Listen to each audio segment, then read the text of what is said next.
So first of all, thank you all for coming out today. Good afternoon. My name's Craig Apple. I'm the Albany County Sheriff. So basically on Wednesday, August 4th, at approximately 8:30 p.m., I received a call from a local attorney. He indicated that he had a female client who wished to come forward and file an allegation of criminal conduct against the governor. That call was placed to our 911 center. Communications then reached out to me asking me to contact him. That's how that call transpired. Obviously, the next morning, Mr. Primo, the attorney for the female victim, was given our investigator's number, given the name of a special victims investigator, which is Investigator Amy Kowalski, and those two were in contact, and I had since been removed from that. I cannot get into the nature of her specific allegations at this time, obviously. We're in the very infant stages of this investigation. We have a lot of fact-finding to do. We have interviews to conduct, and it would be totally premature for me to comment on any of that. I cannot release any documents at this time, as per agreement with our District Attorney, David Soares. I can tell you that Attorney Brian Primo and his client did, in fact, come in. She filed a formal report alleging criminal conduct against the governor. The conduct was sexual in nature. The meeting, at that point, commences the investigative process for the Albany County Sheriff's Office. The meeting was not lengthy. The meeting was more about explaining the process of the criminal justice system and what to expect going forth. The meeting was approximately 1 hour long, and the victim and the attorney then departed our headquarters station. I cannot go into any detail from there. I can tell you that we've reached out to the Attorney General's office and their private counsel assigned, requesting investigative material that will aid us in going forward, and that's where we are today.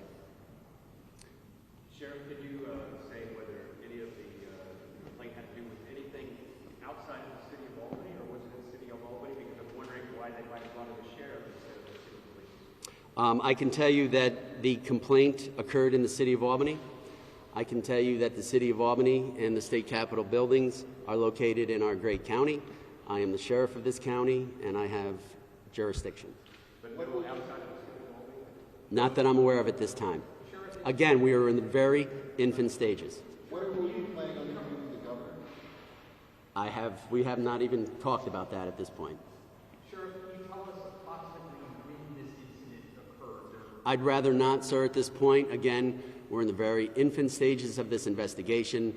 I do not want to go any further on that. We have a report on file. It alleges criminal conduct against our governor, and it would be just at this point, it would not be in our best interest to talk about it. About 4 months ago, you and I, in very vague terms, talked about this, and you said essentially it's up to the victim to come forward before we take any action of any sort. So, is there any indication of why this is the timing now, now that 4 or 5 months after the initial report, she decided to take action? I really can't answer that. What I can say is it's obvious that the Attorney General released her report. I think maybe at that point she became aware of just how brave the other victims are to come forward, and that may have empowered her some as well. Sheriff, do you have any estimate of how long an investigation like this usually takes? You know what? I would be guessing. I mean, this is obviously a very high-profile investigation. There's a lot of information out there. We have a lot of fact-finding to do. We have a lot of interviews to do. And you know what? I'm not going to rush it because of who he is, and I'm not going to delay it because of who he is. We're going to conduct a very comprehensive investigation, as my investigators and my staff always do. And when the data and the facts are compiled, we'll make a decision at that point.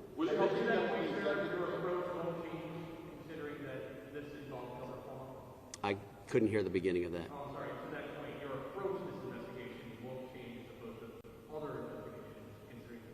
No, it's obvious a high-profile investigation. I mean, it's the governor. But listen, we treat victims the same. We investigate the same. This one just has more eyes on it. Have you at all reached out to the governor, his lawyers, to notify No, I have not. I have spoken to our district attorney and members of his staff. We have discussed it, and we hope to sit down in the upcoming week to come up with a game plan. Listen, the last thing we want to do is continue to re-victimize these victims and have them tell the story over and over again. And I know I've read the report as well. I've read our report that we took from our victim, and again, I commend them on their bravery for coming forward. And now it's time for us to begin our investigation. Would your investigation have been assisted at all if the Attorney General also had a criminal investigation instead of what we got earlier this week? It would be hard for me to answer that. There's other investigative data out there, I'm sure. That's the information that we're looking for. I'm sorry? Well, right now, I would say that our investigation is involving criminal conduct. I believe that the Attorney General was given their investigative powers were steered more towards civil investigation. Our investigation is more towards a criminal investigation. Sheriff, would you be kind enough to walk us through the process going forward? So obviously, Mr. Primo and his client came in on Thursday afternoon. As I said, they had roughly an hour of a more or less meet and greet and explanation of the criminal justice process and how this is going to proceed. From here, we've already requested investigative material from the Attorney General and the private counsel that they had hired out. We're waiting to review what comes back, as well as the district attorney from Albany, and I believe there's several other district attorneys involved in this at this point. Our focus is right here. And then at that point, we'll review that data. At some point, we're going to have our victim back in for probably a very lengthy interview, could be a series of interviews. And at that point, depending on the facts and the circumstances, we'll sit down with the district attorney and make a decision to move forward with a criminal charge. Have there been any requests? Based on, again, I'm really on the peripherals of this, but it would probably be a misdemeanor, possibly a couple. And one last question, if I may. You repeatedly used the word victim. There's a presumption there that they've been victimized. You're at the preliminary or very preliminary stage, you say, this investigation. So when you say victim, does that telegraph that you believe that they've been victimized? Well, you're being very presumptuous as well. No, I don't mean to be, and I apologize. So, again, I think we've all read the Attorney General's report. I think we know what's in it. At this point, I'm very comfortable and safe saying that she is, in fact, a victim. And, again, I commend all of them for coming forward. This is a very tough time, and for something that you know is going to put a lot of stress and pressure on a victim, I give them all the credit in the world. One of the major parts of this particular allegation was the fact that Executive Assistant number 1 is anonymous. So that being said, what do you think is or should be the role of the media as it relates to this? There's probably 20 cameras here right now. Listen, I obviously want to protect all of the victims. You know, we spend hours of training and learning how to handle victims, and, you know, they've had a lot of stress put on them. They've been through a rough period of time. The last thing I want to do is continue to re-victimize. I think every time that their faces pop up on TV or their names are mentioned on TV or radio, it does, in fact, probably put more stressors on them.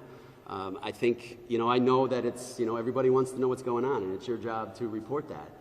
I just think at some point, you know, showing the pictures and things like that, enough is enough. Do you think she needs to maintain her anonymity to protect this investigation? I would like to see that, but I cannot tell her to do that or not to do that. Do you think it will be revealed over time as a function of the judicial process? Yes. Yes. Have there been any requests to subpoena any records from members of the governor's staff in connection with this? Not at this point, but again, we got this complaint Thursday afternoon. Sheriff, is the governor going to be questioned, and is this the time that they could lead to an arrest? It would be very premature for me to answer that regarding questioning him, but obviously, yes, it could lead to an arrest. And if so, Sheriff, would your agency be affecting that arrest? Would our agency be affecting that arrest? Absolutely. Is there a specific date on the complaint of when the behavior? I'd rather not get into that. The Albany Police Department does have some small involvement in this. Is this going to be at some point a joint investigation because of the overlapping jurisdiction with law enforcement?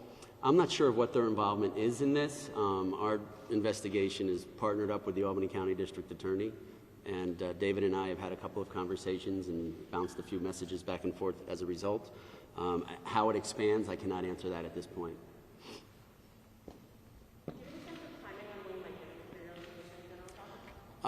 Well, I would think living in a digital age, we could get it expeditiously, but I'm not confident of that. So I'm hopeful that we'll have it maybe in the middle to latter part of this coming week. I know the state police are sort of close to this on a number of levels, but at some point, would you enlist their help as well? We may. It all depends, how the investigation unfolds. I think as far as investigations or in forensics, I'm very confident in the men and women that work for me. But we may use the lab at some point. And a recurring theme from the administration as a whole is that a lot of this has just been political in nature and motivation. How can you reassure those who are questioning whether or not this is politically motivated that it isn't? Politically motivated? From your office. From my office? Well, I can tell you, Daryl, that I had a female victim come forward, which had to be the hardest thing she's ever done in her life, and make an allegation of criminal conduct against the governor. I think as far as the sheriff's office, I am elected as well. I think that we have a proven record in this area, in this region, of helping people, taking care of people, and I think that's what we're supposed to do as law enforcement. I think that's what we're supposed to do in government, is take care of people. I have a young lady that came in who's alleging that she was victimized, and we're going to do everything in our powers to help her. Sheriff, just generally speaking, you talk about how your office works with the district attorney's office in cases like this investigation. So we will share information back and forth. We may enlist the help of their investigators. He has, 7 to 10 investigators over there as well. We may have to partner up to do some interviews or something to that effect. But ultimately, it's welcoming to have the district attorney involved on the foundation. They're very familiar then with the investigation going forward. They know the facts, and you're not in the 11th hour trying to push a case on him and expecting them to make a quick decision. When do you expect to reach out to the governor's office? I have no timeline on that whatsoever.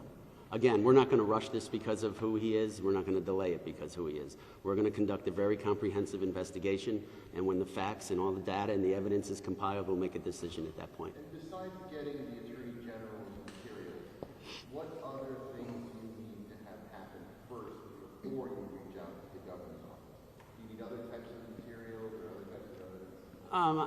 Yes, we do. I'd rather not disclose exactly what we need, but yes, we will need more than just information from the Attorney General. And don't forget, there's going to be an interview conducted at some point with our victim.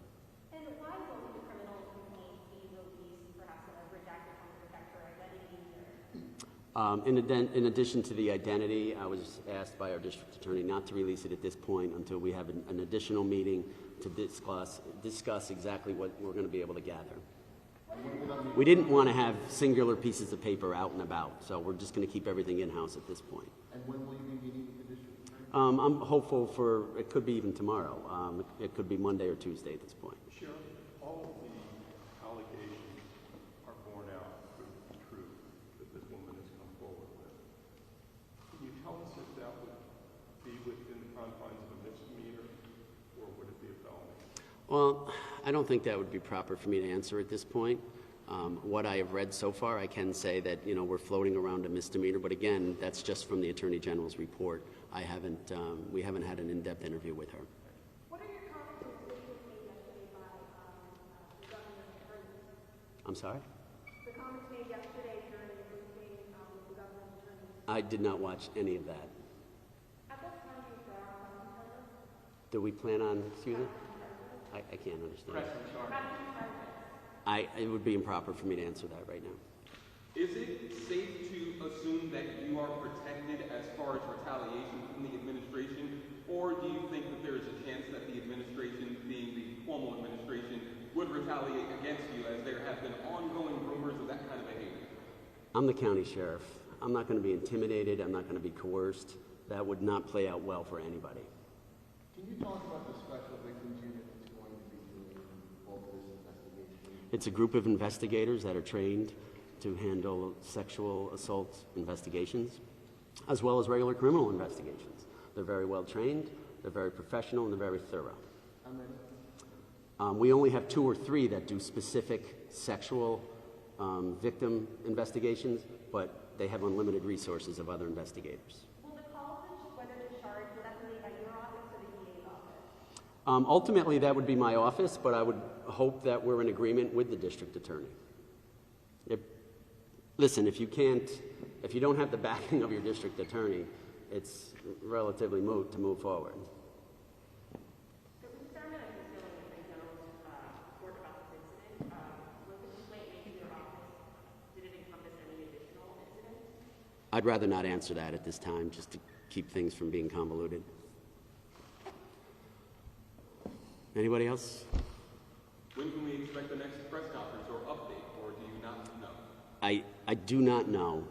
Again, this complaint came in Thursday afternoon. I was unreachable yesterday. We will be sitting down after this and having a meeting with our command staff, come up with a strategic plan, and then we will also confer with the district attorney's office and commence our investigation. And will you and the district attorney be interviewing the victims together? I know you mentioned not probably. In all likelihood, yes. And I need to talk to David about some of the other district attorneys. I've seen that there's 4 or 5 other district attorneys seeking information. Again, I don't think we need to have a room full of people to sit down and interview our victim. So we'll have to go over the logistics of that. And if you guys are sharing documents, why not just share the AG's materials? We need it.